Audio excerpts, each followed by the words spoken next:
So without further ado, I'm excited to introduce our presenter today. Craig Galati is a principal and shareholder of LGA. His strength lies in helping teams develop forward-thinking strategic solutions for firms' clients. Through his passion for workshop facilitation and public outreach, Craig has provided invaluable clarity and direction to multiple public and private organizations. He is an accomplished speaker and has worked with many organizations on leadership and strategy. Craig is highly respected for his integrity and has received numerous honors throughout his career, including the AIA Nevada Service Award and the Community Achievement Award for Business from the Las Vegas Chamber of Commerce, to name a couple. Craig is also the past National Society President for SMPS. It is great to have someone with both the technical background and marketing and BD perspective, so I'm happy to turn it over and learn how we should be creating content that selection committee also wants to see. We will be recording this session for viewing later, and if you have any questions along the way, please put those in the chat section and they'll be addressed as we go. Craig, over to you. Great, thank you. Just so you know, Jason Jajorian, one of my partners, is on, and he's going to be moderating the questions. And please ask them as you go, because I think sometimes you wait to the end and you forgot what the question was. So I appreciate it. Imagine that what you learned today will help you get on the next shortlist. What if what you learned today gets you noticed by your boss and it gains you a 20% salary increase and a promotion? Imagine what you learned today will make you a trusted advisor in your firm, and the principals of that firm will not make decisions without talking to you. Now, what I tried to do here was illustrate a way to open a presentation or a way to open an interview.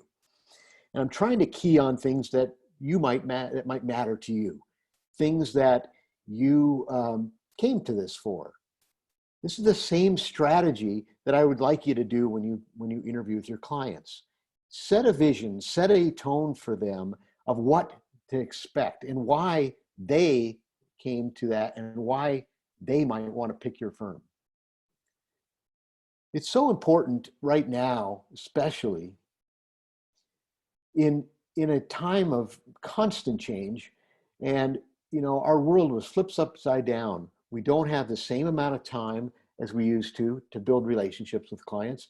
We have to be very effective when we are presenting, and I guarantee you will be making interviews and presenting on a screen instead of in a room. And just like we always talked about winning the room, you got to win the screen. And you're going to have to win the screen by making a compelling argument. Which begs the question is, why do we mostly start our proposals and start our interviews like this?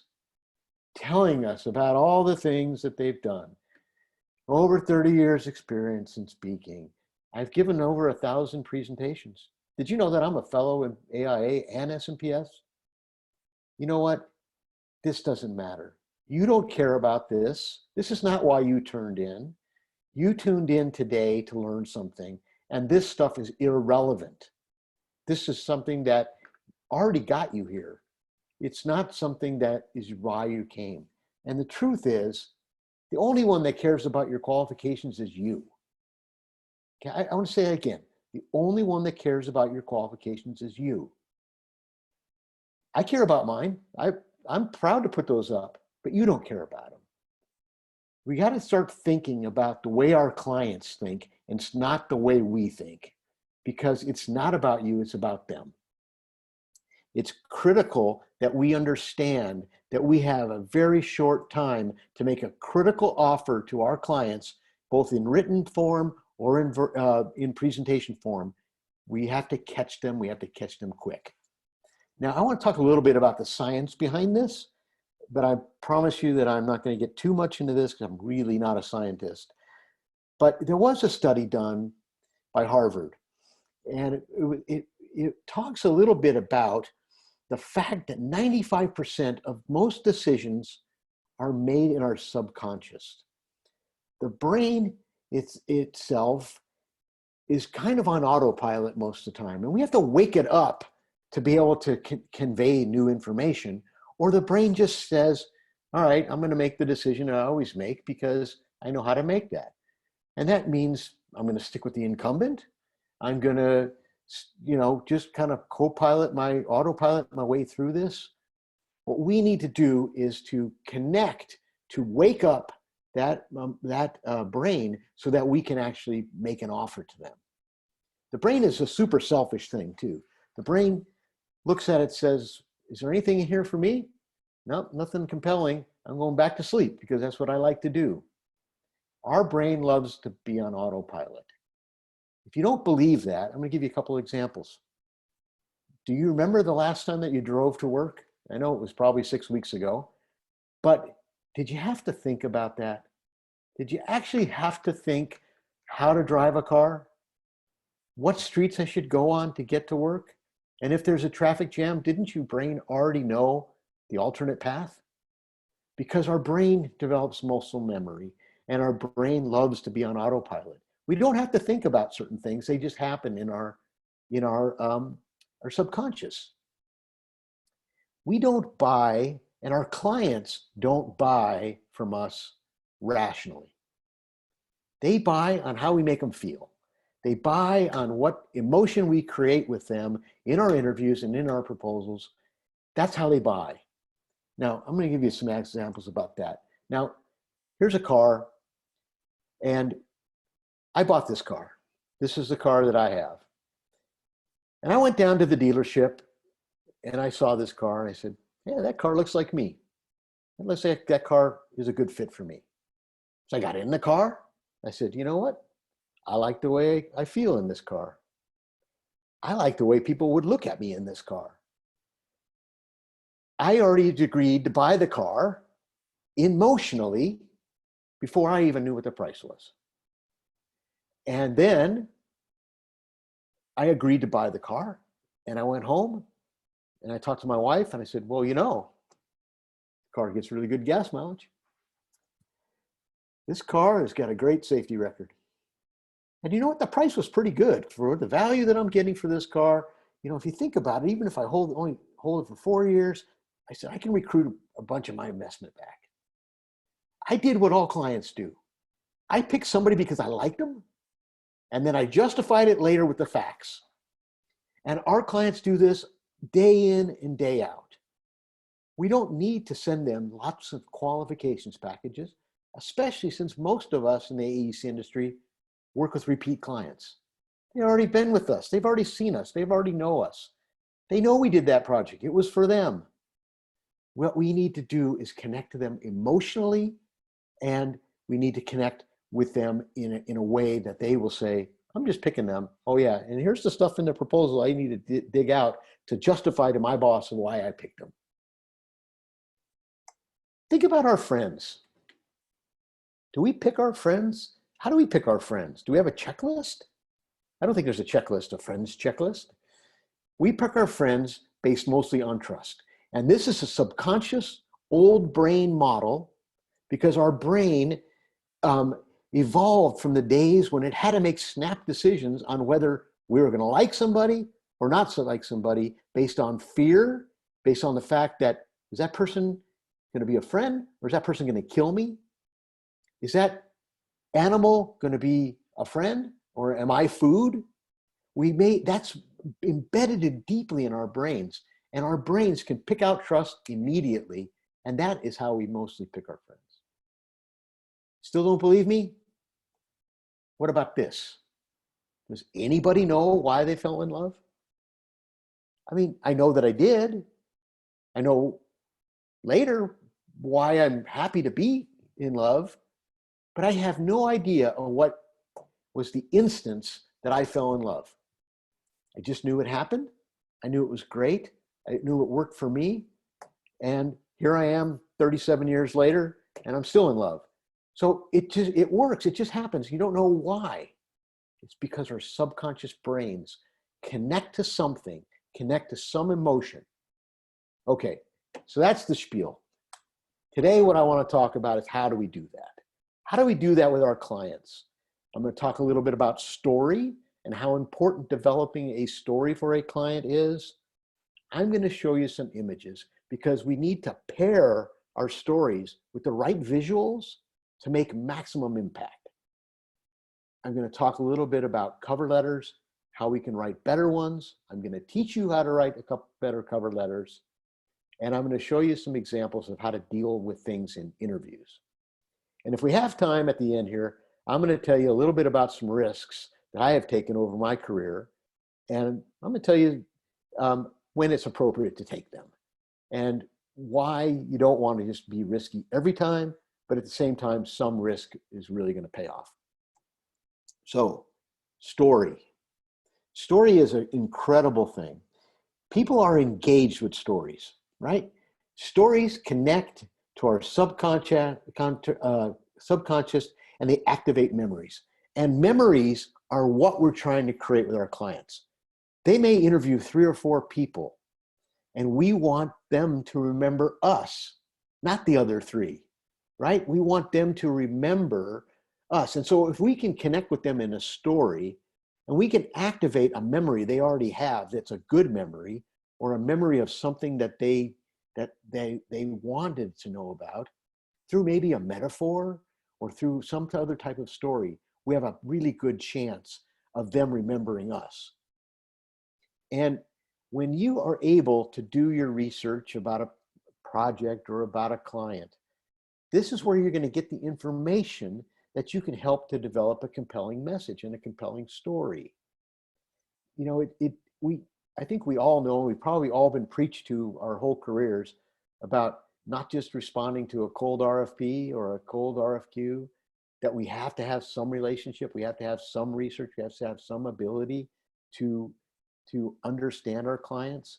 That is where the nuggets for a story come. Now I'm going to show you a actual RFQ, and I'm going to talk to you a little bit about a process that I go through when I get this.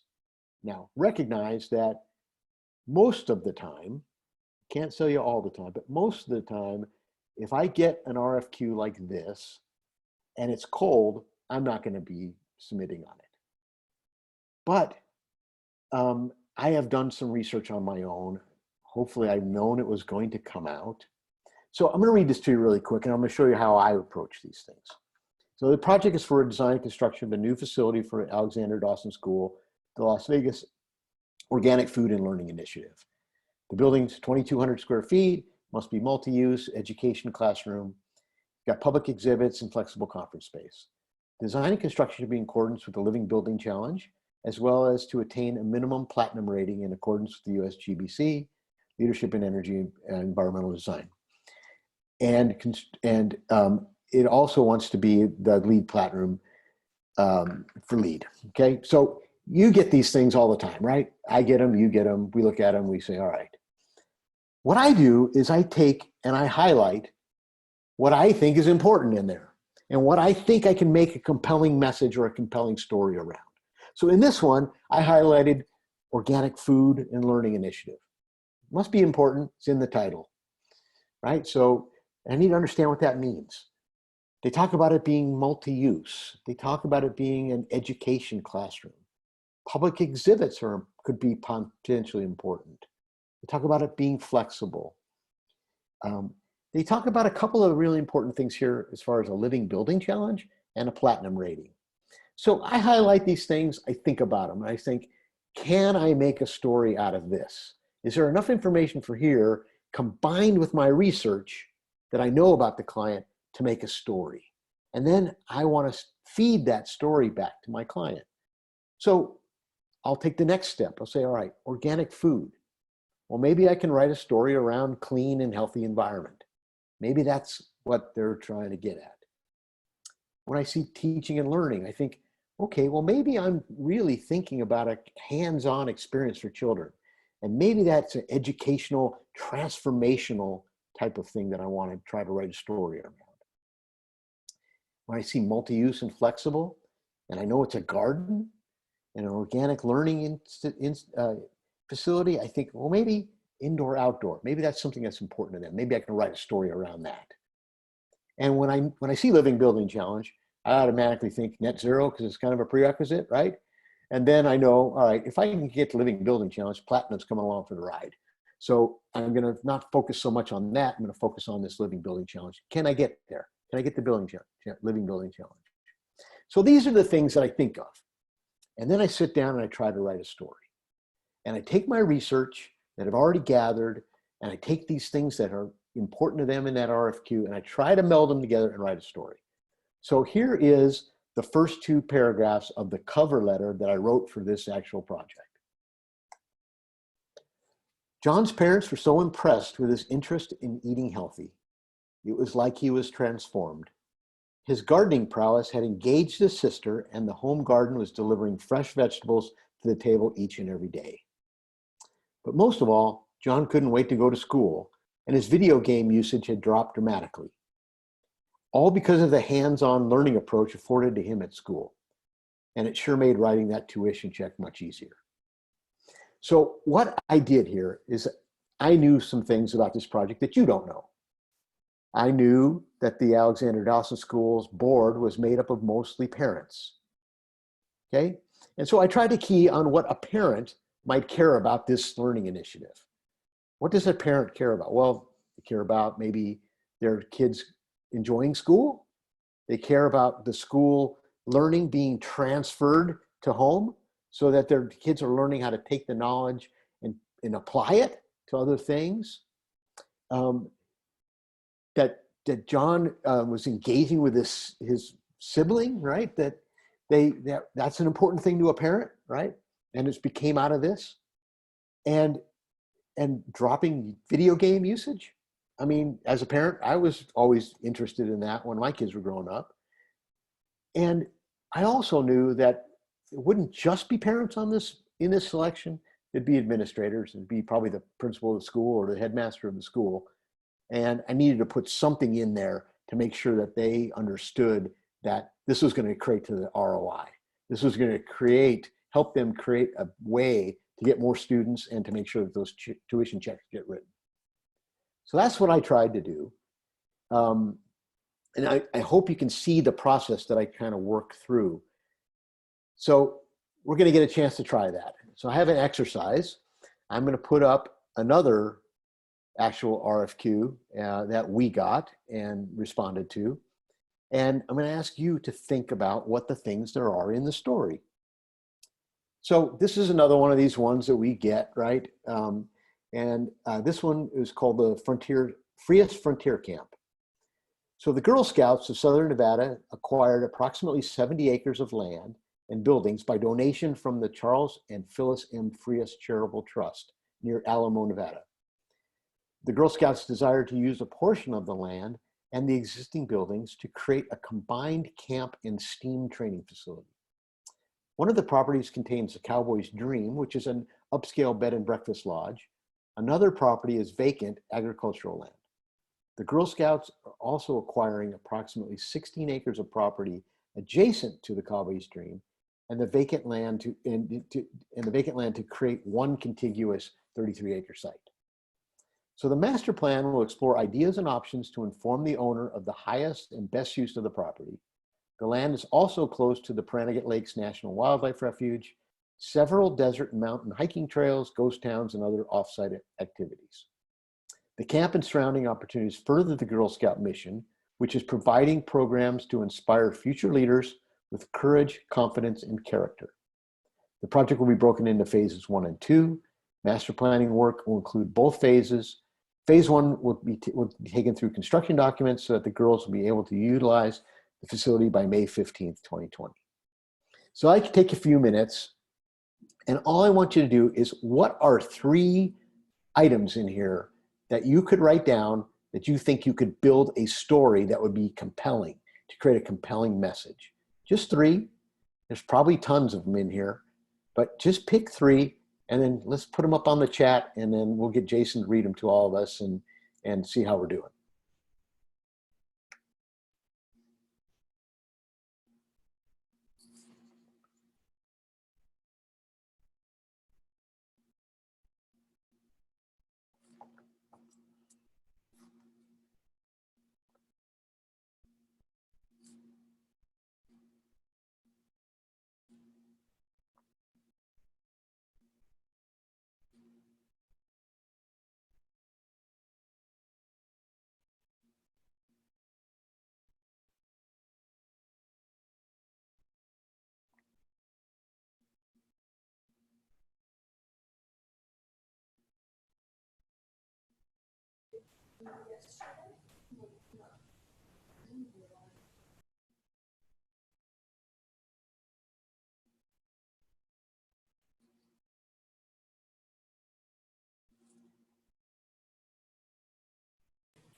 Craig, we have a few coming in already. Great, great. How many do you think you have now? I have about 5 or 6 I can All share. right. Why don't you wait till you get 10, and then let's open them up and tell me a few of them. Okay.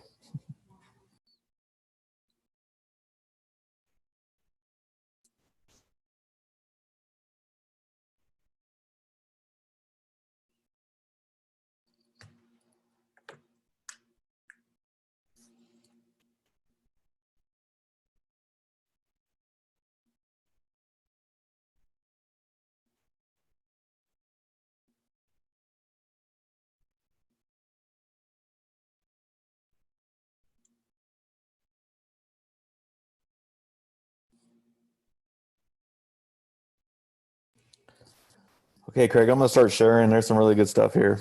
All right, great. First one I see is a combined camp and STEAM training facility. Next one is a STEAM training involving girls, a traditionally underserved area of STEAM.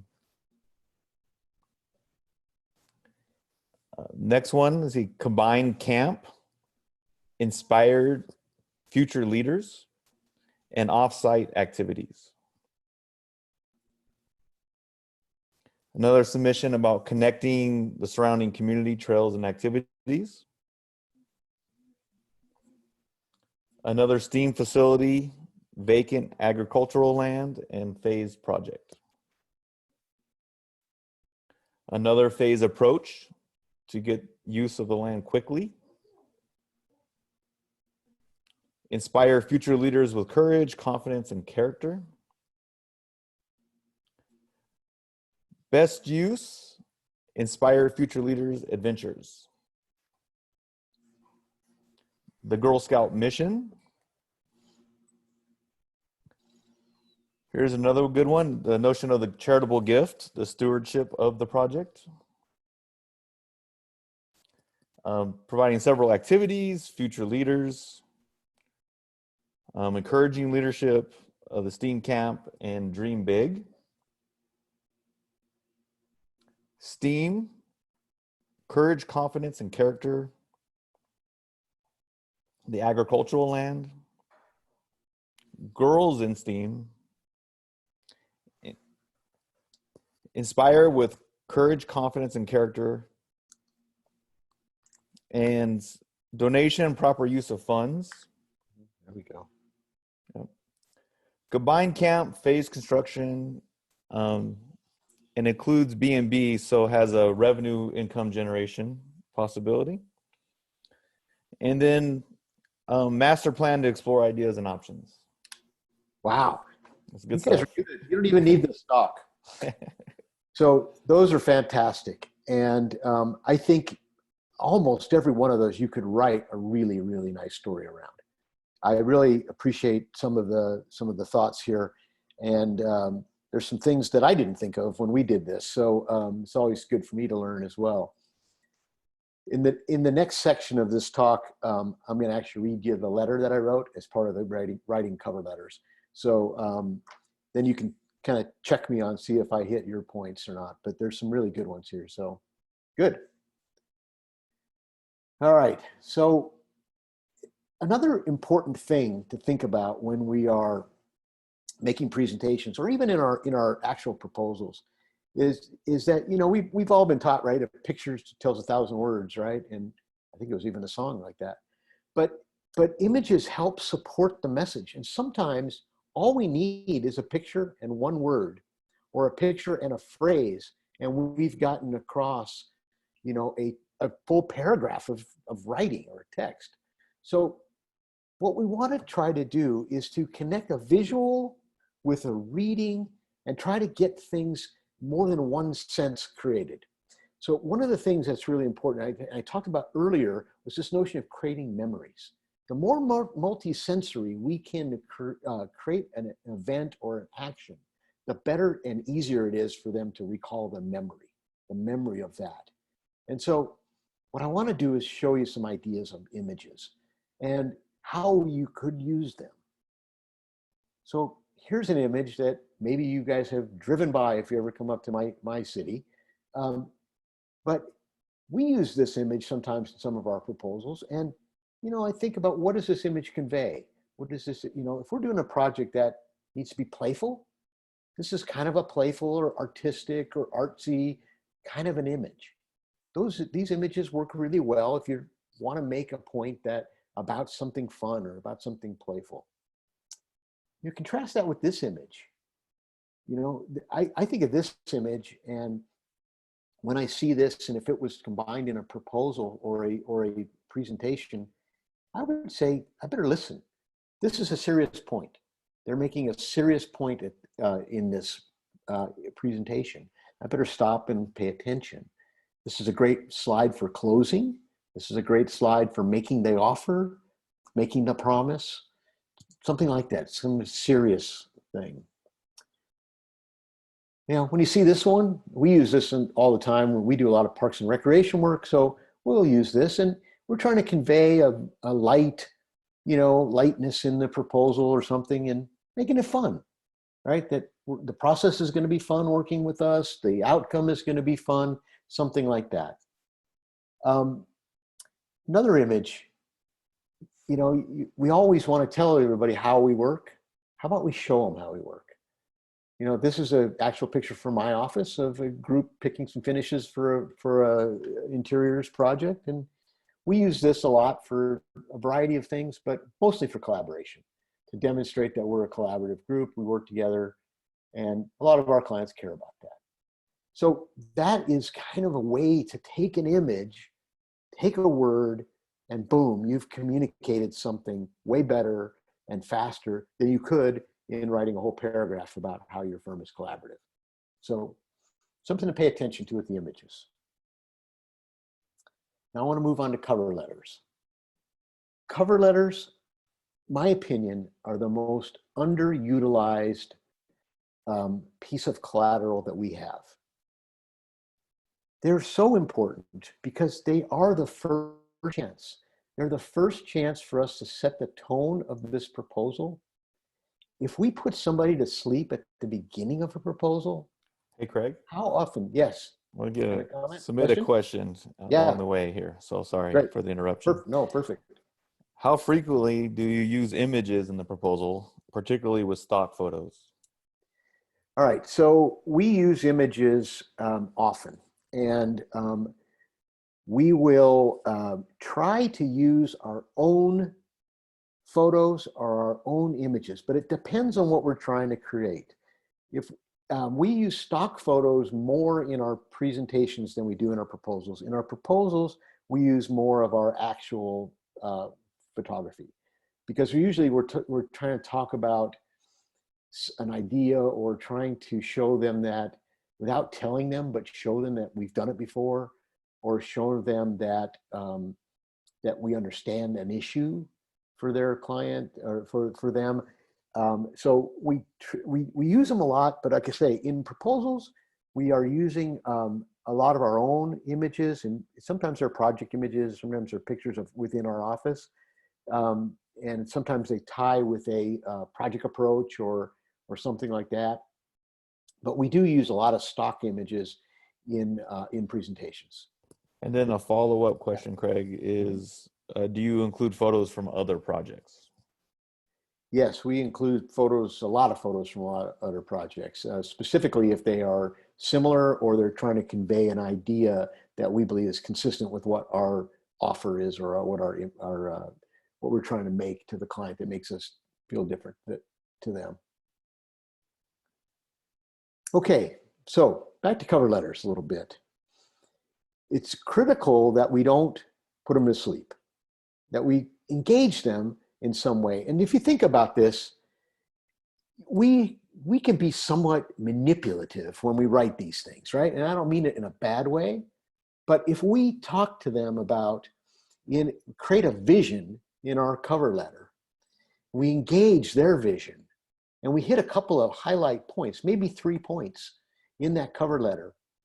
And then throughout the rest of our proposal, we come back to those points and we show those points again. Now we've activated them with emotion, and then we've showed them where we can do it or how we can do it. So I think it's really important to do that. Now I'm going to show you a couple cover letters, and I want to tell you that one of the habits that I got into when I first became kind of the marketing principal in our firm, which is a long time ago, but I didn't know how to do it, and I didn't know what to do. I had a good marketing director, thank God. But what we did was every time we win, we get a debrief. Those are easy. We try to get a debrief every time we lose, because that's where you're going to learn. That's where the nuggets come from. And I see lots of different proposals. So we'll go in, and if we lose, we will ask to see the other proposals and ask them why theirs was better than ours. Why was theirs, did they get to the short list? Why did they get to this or that? And I'm going to pull you out. This is a cover letter that actually from a project for the Girl Scouts one that I just showed you. This is another client's proposal. ABC Architects is pleased to present this proposal to the Girl Scouts for the new Freest Frontier Camp. We are proud of our recent experience and our proven process to meet the goals of the project. Our combined 100 years of experience will benefit the Girl Scouts, and the process of collaborative design will ensure that your project is designed well and functions for you in the future. How many of your principals write this letter? Don't do it. Tell them no. Tell them no very strenuously. Now, when I gave this talk the other day, I had a question that said, our engineers won't write a cover letter that's flashy. And I say, how do you get around that? And my advice is, you're not telling them how to engineer. They shouldn't tell you how to do marketing. You are the marketing professional in your house, in your proposal, in your firm. You're hired for a reason. You're hired because you know what you're doing. Just like they're hired for a reason, because they know how to lay out a street, or they know how to design a building, or they know how to do an interior, or they know how to design a pump. These are things we don't know how to do. But what we do know how to do is how to connect to a client. So I would tell you strenuously, don't let your principals write this letter. This is the letter that we wrote. This is the first 2 paragraphs. Imagine summer 2020. Buses filled with young girls are headed up the Great Basin Highway and approaching the entrance to the Freest Frontier Camp. Excitement is building as the girls discuss what they're most eager for. Someone says to learn to program robots. Another wants to shoot a bow and arrow, just like a real-life superhero. Another can't wait to bring her parents home a painted canvas of the wildflowers in the stream. This is a place fit for girls. As we affirmed in our interview, we want to make sure that in May of next year, you have a ribbon cutting and not a construction site. We want the members of the Freest Trust ecstatic to see that their property is making a difference so soon after their wonderful gift to the Girl Scouts. So these are the points we wrote our story around. I think you guys had some fantastic points, and we could have written good stories around there. But the ones that you gave me that I was able to write down, but think about it, we hit STEAM. You guys, that's important. We just told it in a different way. We described some STEAM activities, right? We tried to hit that future leaders through those girls being excited to come out there. Probably could have done that, maybe a better job of that. Stewardship, we hit really hard. And we knew from our reconnaissance that that was a big deal. That's another piece of the story you didn't have, but you guys came up with it. Stewardship is a big deal. They needed to show that they were able to use this property that they were given and use it well. And then the notion of revenue, I liked whoever came up with that one. That's a good one. We didn't get a chance to work that in there, but that is really good. But we also knew that schedule was a big deal to them because they only are able to have camps in the summer. And so they miss May. they missed the season. So we made it a big deal in our proposal, and we won this job. So it worked out, and I think you guys would have been right on track with all your points. Hey, Craig? Yes. Before we move on, I have another question, back to the previous area a little bit. Okay. Do you feel that using graphics and tables that are easy to read are a better way to tell your story within a proposal? Should those type of things be limited in the proposal? Well, I guess it depends. You know, I've always been a big matrix fan, so I don't want to tell everybody about all the experience we have, but I might put down the 10 things that are important to this project and the 10 projects that we did and make that matrix look full.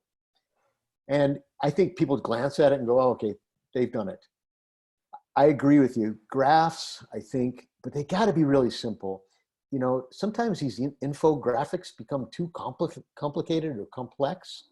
I know they're designed to be simple, but sometimes we inundate them with information so that you can't get something out of it. I think they're a great thing. They're really good in interviews as well, but they got to be really, really simple. So you got to dumb them down from the engineer or from the architect to somebody that doesn't know those professions that's going to be sitting in there interviewing it. So I think if you can make that translation from complex information into a simple understood graph, absolutely you should be using it. It's very helpful. Okay, well, we're going to move on a little bit past these cover letters and talk about interviews. Interviews are, I think you want to hit some of the same things in interviews as you do in your proposals. So you're going to put a great proposal out there. It's going to have a wonderful cover letter. You're going to connect to a vision, and now you're going to be in the shortlist. And we all know when we're in shortlist, there's 3 or 4 firms. They're all good. They all can do the job. They're all qualified. The question is, who is the best? Who can connect to this client and their issues? That's what we're trying to do there. We're trying to, you know, we had the first date. Now we're trying to see if we want to have a second date. That's really what we're doing in these interviews. So you want to activate emotion early. Like I talked about at the beginning of my presentation. I wanted to hit something that mattered to you. And you want to wake them up so they pay attention and listen. You've already written a story in your RFQ. Key on it. Don't change from it. Those points got you here. How do you elaborate on those points? That's what's going to win you the job. You got to know your audience. You cannot make the same pitch to every group. Sometimes, and if you've done your research, you'll know there's a selection committee that is comprised of a group that shortlists, and then maybe there's a group that actually makes the final decision or the final pick or the interview. And you got to know if they're different, because if you're presenting to, say, a group of parents, that's one approach. But if you're presenting to the construction manager that is going to be running the job, that's a different approach. They have different issues. They have different things that they want to get across that they care about. And so you want to try to understand your audience the best you can. Engage their vision and look for ways throughout your interview process to continually wake them up. So sometimes what we'll do is we'll say, we might identify 3 things. One of them is a vision that we know is going to excite them. And then 2 of them are pain points or threats or, you know, the things that they're worried about. And we will hit those again, because we know when we hit a pain, they're going to wake up. But the key to that is you got to provide the relief to that pain. You can't just tell them, you're going to have a problem with this. You have to say, you're going to have a problem with this, and we do it all the time, and this is how we've solved it. So you don't have to worry about it. We understand that that's a big deal to you, and we know how to fix it. We know how to take care of it. We know how to make it better, whatever it is. So it's important to do that.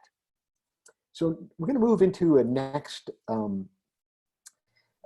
exercise, and I want you to think about, yes. Before we move on, there's a couple of questions we can cover. Good.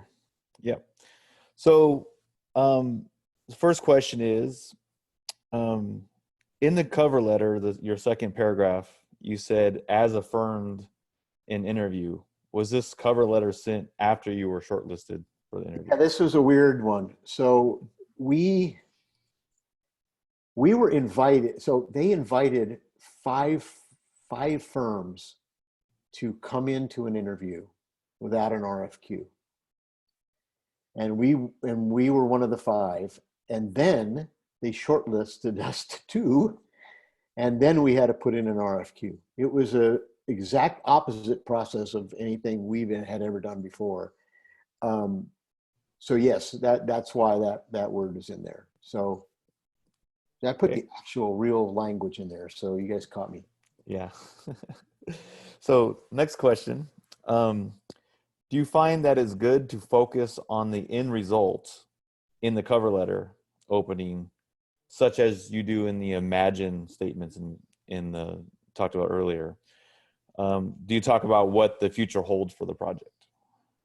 Yeah, I think that's great. I think the more visionary you can be like that, if you think about it, if you can paint a picture to your client of what it's going to be after it's all done, after you've done the work for them, you're in a pretty good position. Because if they're comfortable with that vision, they're gonna automatically believe you can deliver it. If you couldn't think it, you couldn't dream it, you couldn't deliver it, right? So I think it's a wonderful way to do it. And it's we try to do that a lot, and it works in most cases. That if you try to get them to think about what it also does is it breaks down their preconception of what they think that project might be. And we all have them, right? And so clients have them too. They may not have thought about the full potential of a project. You might open up their mind to think about something that's way beyond what they were bantering around in the office. So I love it, and I think you should do it. Another question, or can we move to? All right. So the next exercise, I'm going to ask you guys to take a couple more minutes, but this time I want you to do something different. I want you to write the opening line to your interview. How will you open this interview? This is for a project. This is not one that we went after, but it's a real project. It's for a children's cancer center. The Children's Cancer Center of Wyoming is soliciting structural and civil engineering services for their new 100,000 square foot cancer center. The center has been treating Wyoming's children since 1990 and finds that it's time to expand its facility to treat complex cancer issues facing today's children. And civil engineering are deemed extremely important to the facility. The owner desires to have a stable environment, which is important to the highly sophisticated equipment it will employ. In addition, the owner will select an architect and a mechanical electrical engineer directly. The owner has hired a construction manager to coordinate the work and to advise the board of directors and staff for the facility. The board of directors will be hands-on for this project and are comprised of parents of children who have contracted cancers. So take a few minutes, write your opening salvo, your opening line for an interview. And then we'll share them a bit.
We have a couple submissions, Craig. We'll give it a few more minutes, I think. Okay. Yeah, this is a little harder one than Right. than just picking out a few points.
Want to read a few of them, Jason?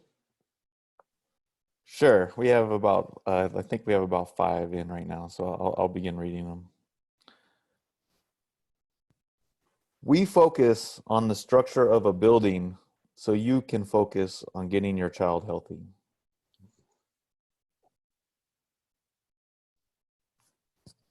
Next one. Fast forward to your board of directors meeting next fall. We congratulate Dr. So-and-so for his tremendous work. He was recognized by the important national organization for his groundbreaking work at our new Children's Cancer Center of Wyoming, just 2 months after opening.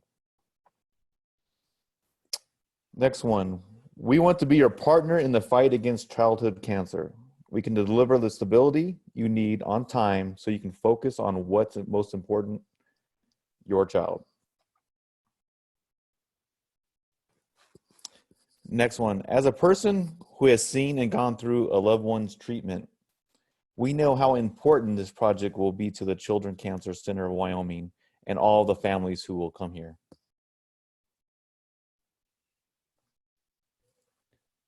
As parents ourselves, we recognize that your children deserve an environment of sophisticated treatment and the ultimate goal of healing.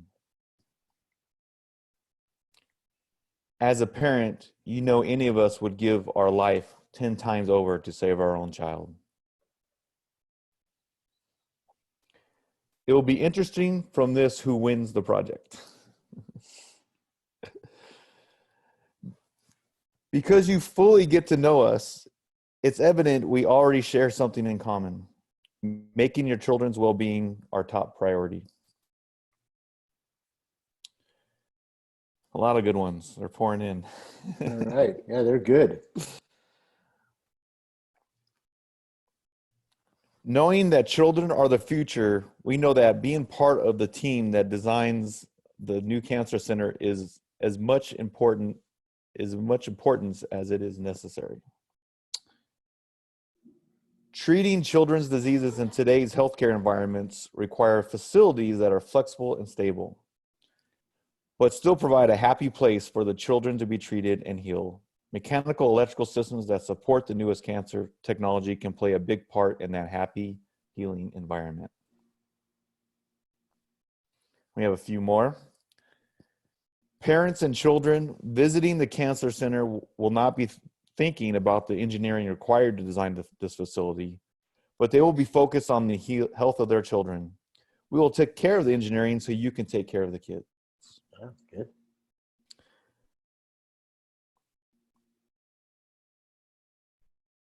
Oh, I have a different comment. We look forward to being an extension of your staff in the fight against cancer. That's good. Show a video or share a story of a child cancer survivor, then transition to explaining, this is what we want to see, and it starts with engineering a strong foundation and building so your children can heal. Oh, that's good. I like that. All right. Well, I'm going to show you what I would do, and I like some of yours a lot better.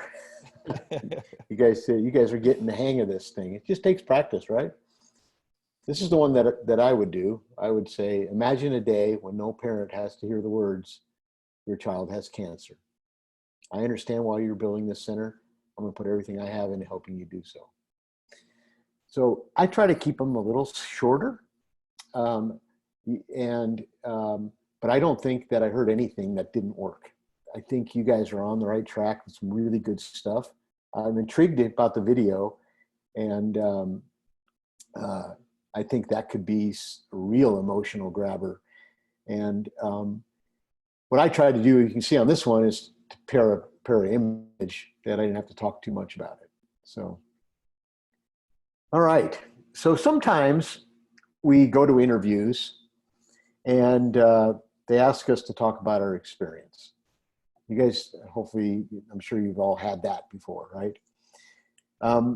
We don't like to do that. So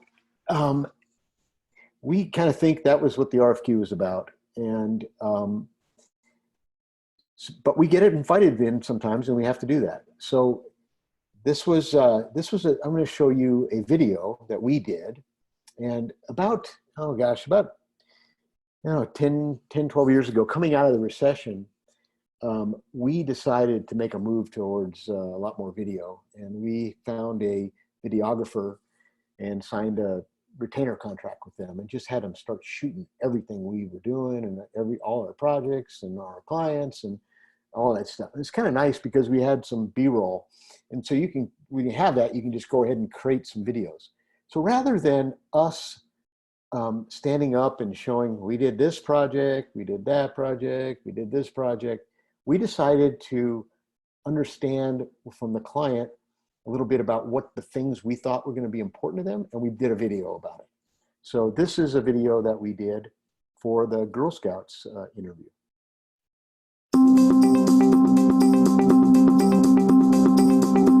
When you're working on a new project, you have this nervousness because even though you can see things on drawings and you articulate what it is you want, it's still not built yet.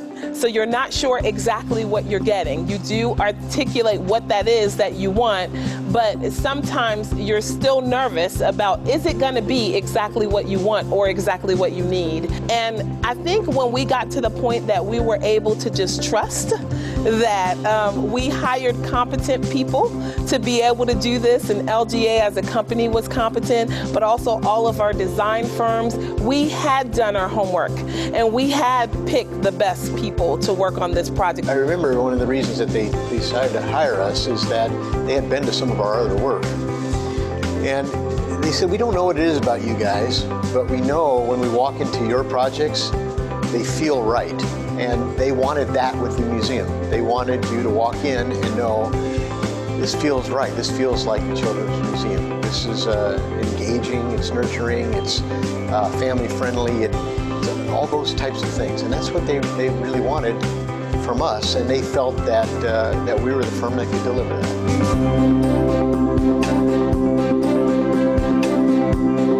We were able to sit in on the meetings and put in our input into all of the planning. I was able to input my ideas for shade and having a quiet, relaxing area for students to go and relax in between classes or recess. We were actually able to connect directly with the architects and be able to bridge the relationship between adult and student. We are able to sit in these meetings and actually have input on what is going on, and they actually take our input into consideration and use it to help plan the project. And that's such an incredible experience for us to see that what we think and what we say actually can make an impact.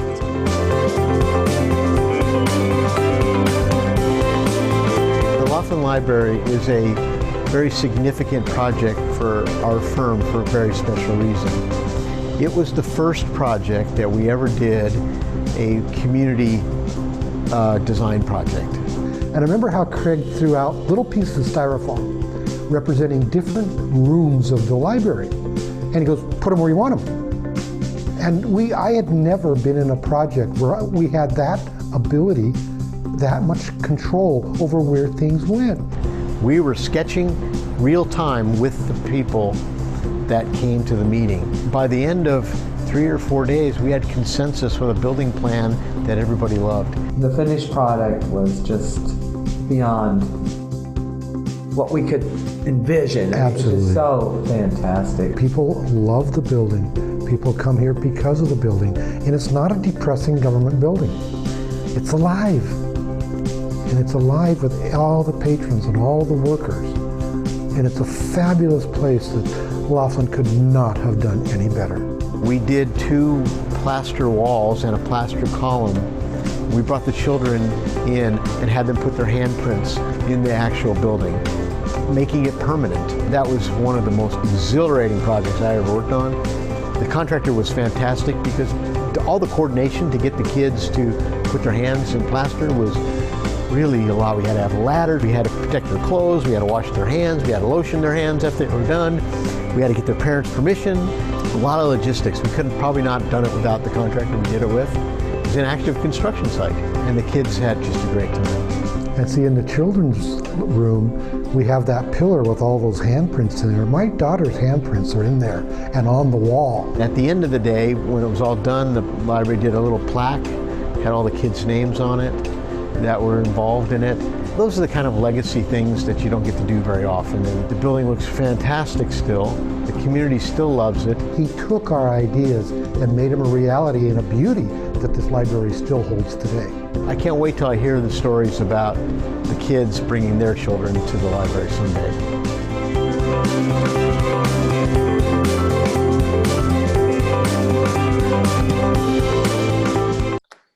All right, so that's a little long, but the point here is us in an interview could never say what they said. We could never toot our horn that way. We could never talk about ourselves by showing slides of 3 or 4 projects. What we were able to do here, and I think this is why we won this job, is that we were able to show to the Girl Scouts that we were good at working with children, that we were good at creating a legacy projects with those children. And we showed an old project to show it. We've been doing it a really long time. This wasn't something new that we were going to learn on the fly for them. And the other part of this that we were also trying to get at is that at the end of the day, it's about the process of design, and that right process of design will yield the right thing, and that we wanted to work with them to create something special. That's why we did it that way. It worked for us. We've done them a few times like this, and quite frankly, been successful both times we've done it, or 2 or 3 times. But at any rate, just another way to think about it as opposed to showing tons and tons of slides. Now, sometimes you get in that interview and you know that the project is has a cost problems, right? Right out of the gate, we know it's going to be tight, it's going to be tough. And as architects, a lot of times we come in with the baggage that we can't control the budget to begin with. And that is what a lot of clients think about us. And so we always want to hit these tough issues really hard. And we want to make them really painful to the client, because we want them to wake up, and we want to provide relief, right? So what we will do in this kind of a question, if they'll ask us to talk about cost, we'll say something like, you don't want to have to cut anything out of this project. You don't want to cut the program. You don't want to cut the systems. You don't want to cheapen things up because the budget wasn't right. And here is our process to make sure that doesn't happen. And we'll explain that in more detail, but we make this slide pretty scary. Red, it's got the big letters.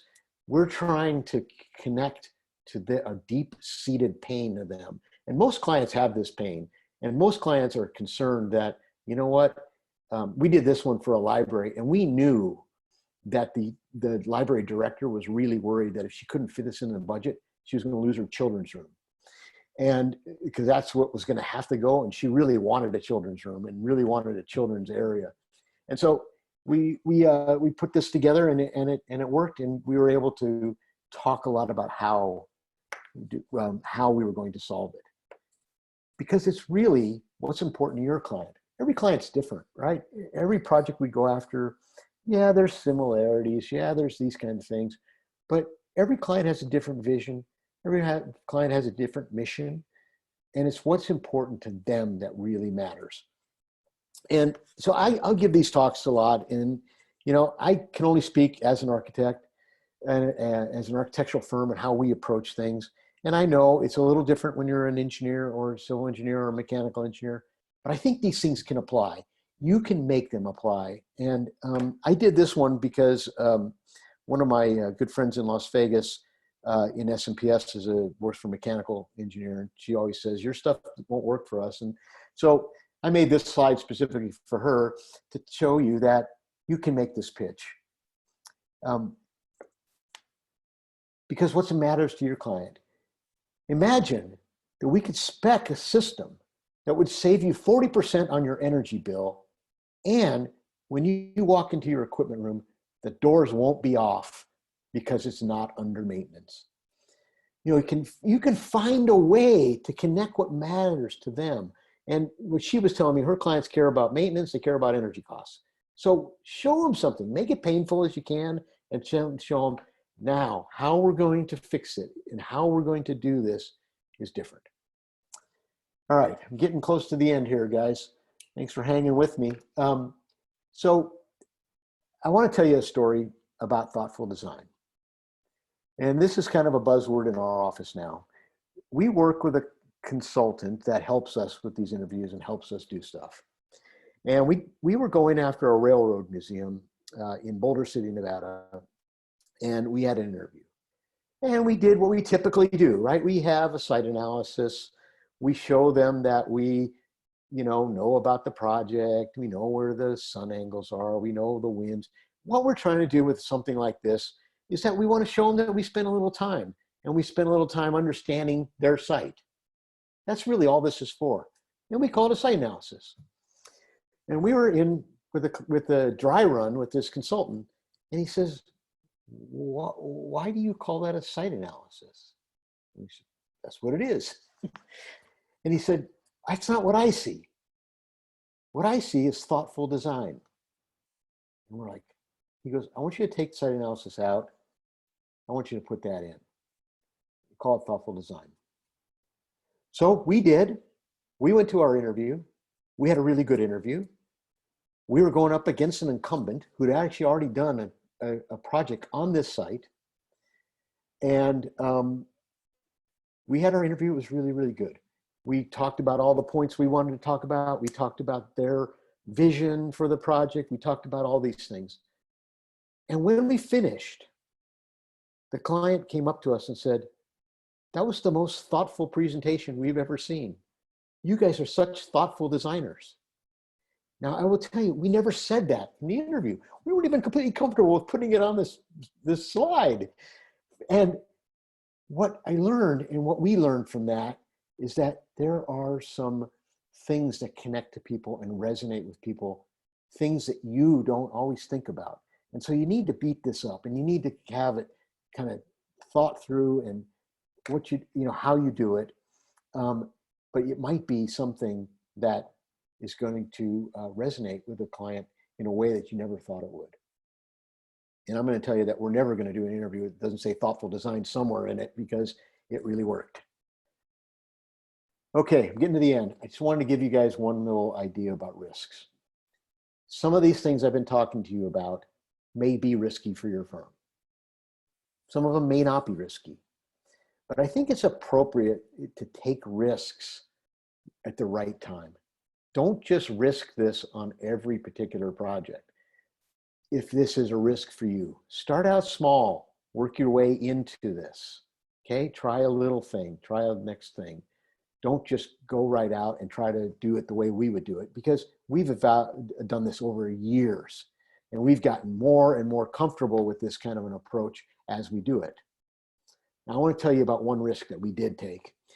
Back in 2000, in the 2000s, we had got an opportunity to go after a very, very large project in Las Vegas called the Springs Preserve. And it was a 180-acre master plan. It had hundreds of millions of dollars worth of buildings on it. And we had known the client and had done a lot of good research for a very, very long time. We knew a lot about the client. We also knew who else they were inviting in for this project.